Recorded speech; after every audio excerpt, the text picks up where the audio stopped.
Hi guys, welcome back to my channel. So I'm super happy to finally be recording this video. I was obviously waiting for my cuarentena / 6 weeks postpartum to finish for me to sit down and record this. And fun fact, tomorrow I turn 8 weeks postpartum, which obviously also means that Kaeli is about to be 2 months, which is just so crazy. Like, your kids really do grow up so fast, and I feel like such a grown señora saying that, like, los hijos crecen bien rápido, but they really do. Like, I feel like I just told you guys I was pregnant with her, and then now I have an almost 3-year-old boy and a 2-month baby girl. Like, who let me do this? But yeah, I'm excited to record this video and answer a lot of questions that you guys had and just share overall what I did during my cuarentena, which is basically the same thing as like a 6 weeks postpartum. Cuarentena, I want to say, it's just more like of the Mexican version of your 6 weeks postpartum, and I guess like a little bit stricter, which we will get into in just a second. But before we do, I quickly want to thank HelloFresh for sponsoring this video. So HelloFresh will deliver meals straight to your door with all the ingredients fresh and pre-portioned,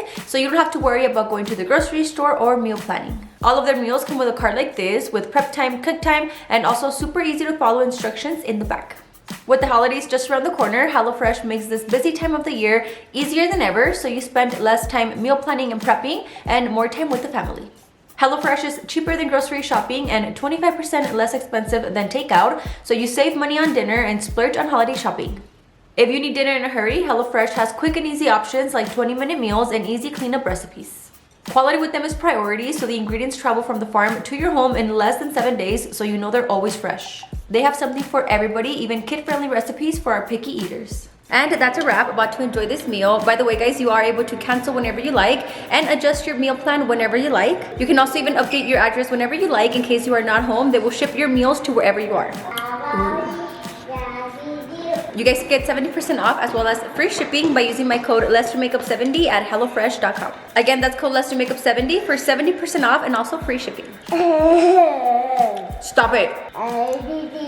Okay, now to get into some girl-to-girl talk, I have some notes right here of things that I wanted to cover. But before I get into any of this, I do want to make it very clear that I am not a professional. I am not a doctor. If you guys have any questions or are wondering what you yourself should do, please always consult your doctor. I just like to sit here and talk with you guys, chat with you guys, girl to girl, kind of like if we're on FaceTime. I'd like to talk to you guys like if you guys were my real life friends that I just hop on a call with and share everything with. So that's very much what this video is. Again, this is me just sharing my experience, what worked for me, and literally just having a girl to girl talk with you guys. Okay, so now the cuarentena, and kind of tell you guys what it meant to me. So it's basically the same thing like I mentioned as a 6 weeks postpartum, but growing up with a very Mexican mom around very Mexican tias and family, it was always la cuarentena to me. Like, I would never hear 6 weeks postpartum, you know, it was always la cuarentena, which growing up I never cared to like ask what it meant or anything up until I got pregnant and had kids with baby G. And now with Kaeli, my mom would tell me about it and kind of like tell me a little bit more about it and what I should do and what I shouldn't do. So to a lot of people, these are just myths,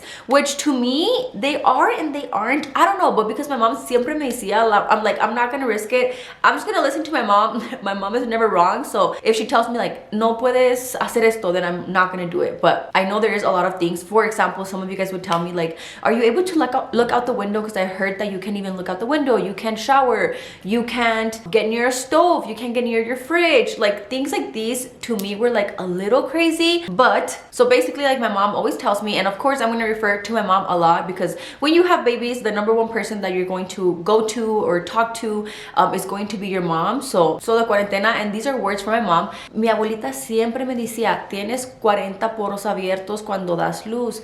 Se te va cerrando uno por uno como van pasando los días, hasta que pasan 40 días, se te cierran los 40 poros. To translate in English, my mom's grandma, her growing up, they would always tell her, you have 40 pores open and every day one closes. So let's say you are 10 days postpartum, you still have 30 pores that are open. So you still need to be very careful and take up yourself. So the 40 days cuarentena is because of your 40 pores that are open and every day one starts closing. And one thing my mom was very strong on me the whole cuarentena was to cover my ears. So you have to cover all your holes in your body. And I was like, what kind of holes? I'm just kidding, but cover for sure always my oídos, and to always have socks. One time she came over and my ears weren't covered and I went outside to throw out the trash. So not inside the house, they only have to be covered like if you go outside and stuff, porque te puede entrar aire, air can go inside of you. And I went outside and she's like, oh, you did not cover your ears. Oh my god, Leslie, you need to cover your ears. And like, she gave me a whole speech about it and I was like, oh shit. So I covered my ears and I always had socks, but because she was so strong on me on te tienes tienes que tapar los oídos, you have to cover your ears. I made sure my ears were always covered when I left my house. And I actually went over to her house when I was already like 35 days postpartum. Like I literally had 5 days left. My ears weren't covered. It was like not really that cold outside, and she was like, your ears aren't covered. And because of how much she would freak out about it would freak me out about it. So whether it's a myth or not, I would always cover my ears just to make sure no me entre aire, air doesn't go inside of me. And also you guys had noticed that for baby G, I left the hospital like with hoodies, covered up in a beanie and everything. And with her, you guys noticed I went out and I left the hospital in pajamas, very light pajamas. But that's because with baby G, I gave baby G's birthday December 16th, so it was really cold at the time when I left the hospital. So obviously andaba like really tapada because you go from like a warm place inside to outside, so regardless I had to cover myself. And with her, I did give birth September 20, which was still very hot. It was pretty much summertime still, which is why I was wearing something light. But again, my mom made sure I had my ears covered and I was wearing socks when I left the hospital para que no me entrara aire. So I know a lot of these things, if you don't do it, it's not like, oh, next month something's gonna happen to you. They just say that cuando no te cuidas, when you don't take care of yourself postpartum, within the years and like once you get older, it really starts affecting you porque no te cuidaste when you gave birth, because you didn't take care of yourself when you gave birth. So my mom always told me that. What else for the cuarentena? So yeah, those were like the two big things. And obviously just resting a lot, not working out, not cooking, not sweeping, just basically taking it super easy on your body, just taking it nice and easy. So I don't have to stay in my house 40 days. Like I am not allowed to go anywhere. I can leave places, but first of all, when you have a newborn, like who's trying to go anywhere? Like I'm not gonna go to the mall, or I'm not gonna go out eat at a restaurant with a whole little newborn, you know. At least with me, that's the last thing that I wanted to do. And also, if you do leave the house, you need to cover your ears, you need to put on socks, you just need to be really careful, not go upstairs, not go downstairs. So there was really no reason for me to ever leave my house. I only left my house first time was to take her to her doctor's appointment, and then the second time was to visit Alex's parents, and that was it. But now to get to the real tea, a lot of you guys were asking, did I not go crazy like staying home so many days? And oh my god, guys, I'm gonna share a story with you guys because I want for this to be really transparent. So I remember I was about to hit my 4 weeks postpartum, so it was on a Friday, and that Tuesday, the coming Tuesday, I was going to be 4 weeks. And I remember I just lost it. Like I just full on lost it. I was low-key going a little crazy, like just in the house. And obviously I'm doing the same thing over and over, waking up, taking care of the baby, showering, back to sleep, eating, waking up, you know what I mean? So it became like a little bit of a not of a good cycle. And obviously postpartum, your hormones are also all over the place. So yeah, that day I lost it. I was just bawling, and I didn't even know what was wrong. I'm like, I think I just need like to go outside. Like I need some social interaction. And my mom was like, si puedes salir, like go outside, just cuídate y tapa la niña y tapate a ti and everything, which goes back to, ay, ni pa que, like why even leave the house, you know what I mean? But yeah, I lost it. And I remember that day I was like trying to invite all of our friends over, like just to like literally just to socialize, and nobody could come over. Everybody had something to do, or you know, like with work and stuff. So I just felt so alone and trapped. It was weird, but I did want to share this story with you guys because I don't want to come on here and be like, no, it was perfect being at home so many days, you know. So yeah, I did lose it that day. I remember Alex went to sleep, the kids went to sleep, I went outside, me tapé los oídos. I went outside, put on a jacket, and I had 2 Trulies, and I was just bawling my eyes out. I don't really know why. Like it was just one of those days, I guess. And I just drank just 2 Trulies because obviously I had to go inside back with the kids. But yeah, I just felt like okay. And then the next day Alex woke up and he saw like I was like texting my friends, kind of venting to him a little bit, like, oh my god guys, I think I need to leave the house, you know. And he's like, babe, I'm telling you, like let's go somewhere, you need to distract yourself. And I was like, oh, 100% we're going somewhere today. Which thankfully you guys know, you know, Alex's parents could come over and just watch the kids, or even my sister, anything the case was, you know. So he's like, my parents can come over and they'll watch the babies for us. And I was like, no, yes. I was like, I need to leave the house today. Like let's go have dinner, let's go have something. So at this point I was basically 4 weeks postpartum already, which is 30 days in my cuarentena. So we literally, Alex made a group chat, and it's literally to this day, it's called LESDOMAKEUP returns. And Alex just put on there like, guys, nobody make plans, we're gonna go have dinner today. And obviously all of our friends knew that I had just been home and stuff, so everybody thank god I came through, and it was such a good day. So we left for dinner around 4, almost 5, and then we got home like at 10 p.m. and it was the best 6 hours ever. Like just, I felt like my sanity or like myself, like I started to feel myself again, like I feel like human again, you know what I mean? So that was really, really good. I highly recommend you guys do that if you're starting to feel like you're losing it a little bit. Like it's okay to leave the house or invite your friends over. And I just thought like, no, I don't need it. Like, you know, like I'll do it like once the baby's 2 months, once the baby's 3 months. But then I started to like go a little bit cuckoo.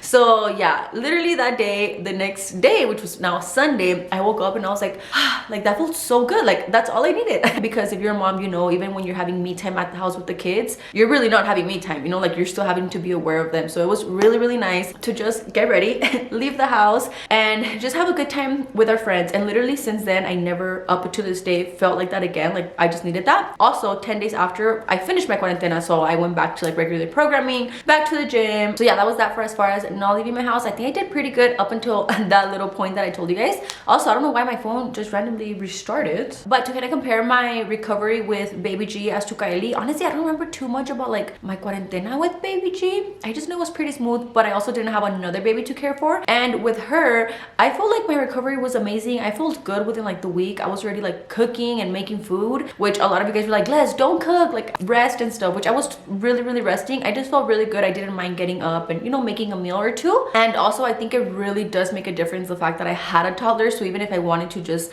be in bed all day and do absolutely nothing, at the end of the day I have another kid. And even though I do have a lot of help, thankfully with Alex helps me a lot, and his parents and my mom were coming and helping a lot. He's still my kid, you know, so I still had to like care for him somewhat because I did have a toddler. So I want to say within like the 2 weeks I was like back normal-ish here in the house, still taking it easy. But definitely I do want to, from what I remember, like it just felt smoother and a faster recovery than with baby G. Also because my labor with Kylie was so much smoother than with baby G. I also felt with her, I came home and I just felt fresh and like just happy that everything went so smooth, you know. And with him it was a little bit of a different story. Okay, so now to get into postpartum baby weight loss. So before I got pregnant, I was at my best 127. That's when I was like full on hella going to the gym, eating so good. I was feeling my best, 127, and then boom, surprise, I'm pregnant. And then fast forward to the end of my pregnancy, I went up to 165. So I gained 38 pounds pre-pregnancy to now, and I am currently 131. So I am basically back to my pre-baby weight, which was for the most part always averaging 130, and I'm 131 now. So I'm really, really happy about that. With baby G, I do know it took me longer to kind of get to my pre-baby weight, but that's because I was really not eating like really, really good. I wasn't like eating crazy either, but I was just not eating as good as I am now, mainly because back with baby G, I had never gymmed in my life. I was not into like the whole macro counting, weighing my food, none of that. And then I started really, really getting into that. Like I got really into the gym and like just counting my macros and all of that right before I got pregnant for like a solid year. So now that I gave birth, I kind of know that, and I knew what I wanted. Like I knew as soon as I gave birth, I was gonna go back to like, you know, eating good and just going back to the gym and everything. So by day 2, actually, well, I left the hospital, and by the second day, so by day 3, I started eating good. And then I came home and I was just ready to like, you know, take care of myself. Mainly number one reason is, to me, it's because when I look good, I feel good. Like when I start doing something good for myself, I start feeling good, and I like that feeling, opposed to me, let's say, just eating like shit all day. By the end of the day, I feel like shit, and I don't like that feeling. So yeah, for breakfast, Alex would make us like egg and toast, and then his mom would cook, or my mom would cook, and it was like asado, papas or something. And then at night is when I would cook, and it was just something simple. Even now, like when I cook, I don't do anything crazy. It's just like chicken, rice, and veggies. So to me, as far as like going into a diet, that's what I was doing. I was not having cokes, no sugar, no flours, no nothing. It was just a veggie, a protein, and a carb. That's what my diets consist of. Up until this day, that's what it is. So I think that really helped a lot. And I actually almost forgot, had been taking pictures since the beginning for this video to kind of share with you guys, I guess, my progress in my baby weight loss. I feel like the first week or 2 weeks at the most, you just drop so much weight, which is all like the baby weight and all the water weight. And then after that, it's when it starts getting like a little bit more of a struggle. But within the first week, I feel like my stomach quickly drops, which with baby G, when I left the hospital, hospital, I looked a solid 7 months pregnant still, and I was low-key freaking out like, oh my god, like there's no baby in me. I still have like a really big panza, you know. And then it dropped really quickly, me fajé and everything. So with her, I didn't really like freak out about it too much or anything. I was like, I already know I leave the hospitals with a big belly and they drop, which brings me into the faja talk, which we will get to in a second. But I did fajarme the day that I got to the house. So by the second day, I was already fajada, and I would wear my faja all day. I would take it off only to sleep, so I did not sleep with my faja. But the moment I woke up until I went to sleep, I would put it on. Starting by day, well, the day that I got home, which is technically day 2, 3, my whole cuarentena, I was super strict on wearing my faja at all times. Right now, I still wear it, but I don't wear it more than I do. But as far as my 6 weeks postpartum, I wear my faja at all times. So I took this picture the day we're leaving the hospital. So I was 2 days postpartum here, and I still had a lot of belly, which again, that's how I looked with baby G. So I was not too worried about it. But yeah, that was me when I left the hospital. And that day when I got to the house, I wanted to share this video with you guys because this is actually a good example of the faja not fitting you and it's too tight and it's gonna hurt you. So one thing, a faja should not hurt you. If you are in pain and it's hurting you, it is way too tight for you. Like that faja is not for you. It should not hurt you. It should be really tight and really compressed but not hurt you, and this one was hurting me. So I took a video to show like my mom and my sister, since they're the ones that I always like ask for help when it comes to my fajas, and they both told me like that's way too tight for you, size up or wear the other fajas that are more not an actual faja yet. So yeah, as you guys can see, I was struggling and I did tie it all the way up, but it was literally hurting. So I took it off instantly and then I put this one on. So this one is more like a compression underwear, and I was like, I'll try the faja tomorrow once my belly goes down a little bit more to go into my faja. So these are the ones that I put on and it did not hurt, but I still felt some compression. So all of my fajas are from Karina Lily, which I will link down below, including this little underwear cotton one. So these are the exact same fajas that I used when I gave birth to baby G. So with Kaeli, I knew exactly what fajas I wanted, and yeah, they are from Karina Lily, like I mentioned, and I will link them down below. So this was by day 3. Let me show you guys my stomach now by day 3. Like you can tell how much it had already gone down with just the cotton undies. So I tried on the faja again and it fit perfect. It no longer hurt, and I'm wearing a size medium right here, and this right here was by day 6. My stomach had gone down so much more. So yeah, here I'm still in a size medium, but these have, which actually, let me go get the fajas to show you guys. Whew, okay. I ran to get the fajas to show them to you guys. I feel like it's so much easier to see them and explain to you guys the fajas. Okay, so this one right here is the one I'm telling you guys that is more like of a stretchy faja. They do have them in black and nude. Obviously in the video I am wearing the black one, but these are it right here. And the back even has like the little stretchy part for the boobs. I mean, not the boobs, for the butt, to give you like a little mini butt lift. But yeah, so this is the first one, and I will link all of these below. I do have a discount code, LESDOMAKEUP, which I've had with them since I gave birth with baby G. So my code is always active if you guys ever want some fajas. But this is the first one, and then this one right here is my absolute favorite, #1 that I recommend, that I used at all times. So I like how it's not like super tapada from the back, but it still has like that back coverage. And then this is the front. It does come with 3 clips for you to put on. So when I put it on at first, I was on the 3rd one, and then as I'm updating you guys on the pictures, I started going down to the tightest one. So I started off with a size medium, and I'm currently wearing a size extra small. But yeah, this is what they look like, and it's this length on the leg, and then it has the butt. It does have the hole at the bottom, so I never took it off, not even to use the restroom. Oh well, actually the first week, because I was still like really bleeding, I was wearing my mommy diapers, so that I did have to take off my faja every time I used the restroom, just because I didn't want for it to be messy. So that was a little bit of a hassle, but I would have to put on like my whole diaper and everything and then put my faja on top. But once I outgrew my diaper, and I was just like wearing underwear and a light pad, then I was just wearing my faja and then the underwear on top. That way I never had to take off my faja the whole day. That was a little tedious, but you gotta do what you gotta do, girl. So yeah, this is this one right here, which actually, let me get the names for you guys, because they do offer more fajas on the website. That way you guys are not confused if you do want to grab this exact faja. So this exact one is the Summer Gabby faja, and then I also have this one. I'll insert a video because I forgot to bring it up here with me, but it's the exact same as this one. It is just strapless. It does come with the straps for you to take off on and put off, for you to take off and put on, but it is strapless, which I loved, because if I was wearing like a spaghetti strap or like a muscle shirt or something, you wouldn't see the faja, or you wouldn't see, like, you know, those straps right here. So I highly like that one as well. Again, it's the exact same one. This one is called Natalie strapless, and yeah, that was it for my fajas. So this one the first day, and literally this one 24/7 for the rest of my days, and sometimes depending on what I was wearing, I would wear my strapless one. And right now, as of right now, my absolute favorite is the strapless one, because I'm wearing now like more spaghetti straps and like more tops que se ve lo de arriba, so I go with my strapless one. So it just depends literally if you want straps or not. And also a trick I know my mom would do, because obviously you're gonna get smaller, so you're gonna outgrow the medium, the small, you know, so you don't have to buy so many fajas. My mom would actually sew the side of the faja, because the leg, it doesn't matter how, your legs are really not gonna shrink much, it's gonna be mainly your stomach. So my mom would actually sew from here to here, cosía esto de aquí, so she wouldn't have to like buy a new size every time. So yeah, that's a little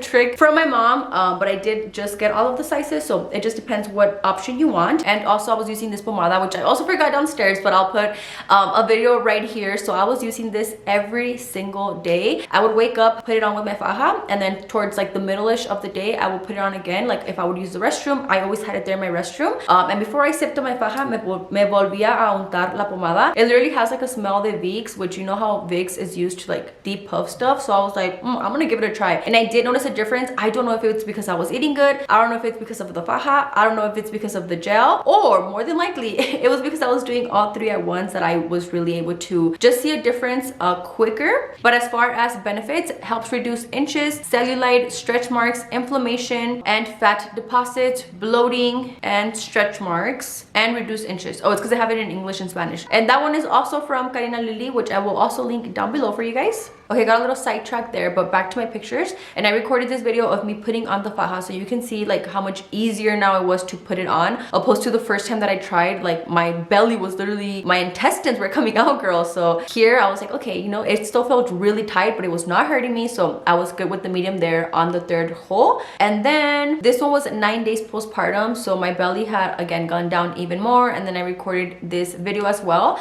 Here I was wearing a size medium. No, this was a size, damn, I don't remember. I want to say it was a size medium faja though, or a size small. And then I took pictures of what I looked like with the faja. And then this was 2 weeks postpartum of me without the faja, and then a side-by-side picture of me with the faja. So when I would put on the faja, like I started noticing like how much more my belly was going down. And I wanted to show you guys, here I'm putting on the pomada that I will put on every day, and you guys can see here my stomach, like my loose skin. Obviously I do still have a lot of loose skin, even like as of right now that I'm back to pre-baby weight. My stomach does have a lot of looseness in it. So yeah, this is how I would put on the pomada. Like I would put it all in the front in my stomach, and then I would drag whatever was left over like towards my espalda, towards my back. And here is putting on my faja. This one was for sure a size small. Right here I am wearing a size small in the faja, and this is what it would look like on. I did a little video, so it's crazy how much the faja would like snatch me up, and así me quedaba todo el día. So I think that really helped, fajándome y poniéndome la pomada.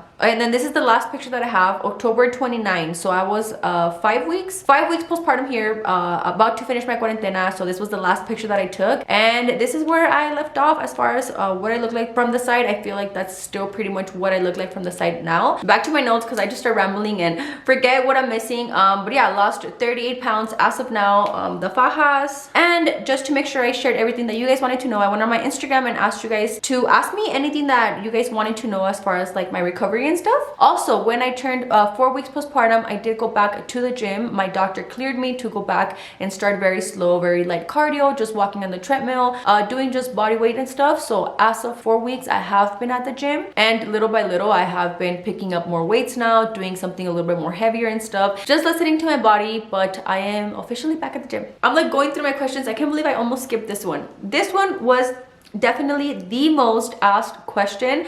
Like I have been getting asked this since I announced I was pregnant. Are you gonna breastfeed? Are you breastfeeding? Are you breastfeeding? It's like the main question, which I know most of you guys are just genuinely curious and just want to know if I am or not. So I did breastfeed for 4 weeks. As of right now, I'm not breastfeeding, so I stopped 4 weeks ago since I'm now 8 weeks.